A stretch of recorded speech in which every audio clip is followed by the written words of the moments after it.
ak fayda boo amee full ak fayda kenn du la yee full ak fayda boo amee full ak fayda kenn du.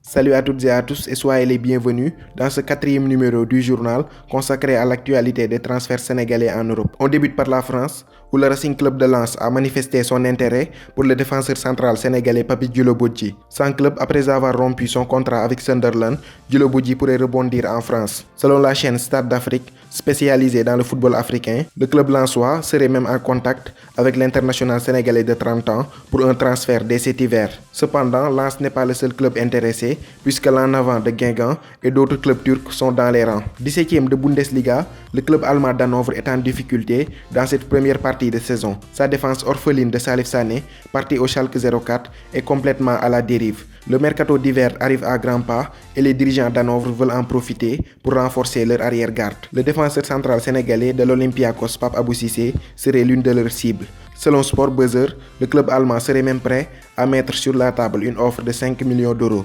Cependant, Hanovre a peu de chances d'attirer Pape Abou Cissé cet hiver car ce dernier a récemment prolongé son contrat avec l'Olympiakos jusqu'en 2022. En outre, son club joue le titre de champion de Grèce et discutera le second tour de la Ligue Europa. Un manque cruel de temps de jeu sous les couleurs du FC Nantes, avec 0 minute de temps de jeu à son compteur, Santingom devrait partir en prêt cet hiver et les prétendants ne manquent pas, surtout en Ligue 2 française. En effet, Nancy, Le Havre et Sochaux sont tous intéressés par la venue de l'attaquant sénégalais. À la recherche d'un temps de jeu plus conséquent, un prêt cet hiver lui ferait un très grand bien et lui permettrait d'espérer un retour en équipe nationale du Sénégal. Après Galatasaray, Fenerbahçe, Wolverhampton et Leeds United, c'est au tour d'un autre club mexicain dont l'identité n'a pas été dévoilée de se positionner pour enrôler Mbaye Diagne de Kassim Pacha. Selon les informations relayées par le quotidien Stade, on parle d'une offre concrète de 22 millions d'euros. Une chose est sûre, l'actuel meilleur buteur de Super League aura l'embarras du choix pour ce qui est de sa prochaine destination.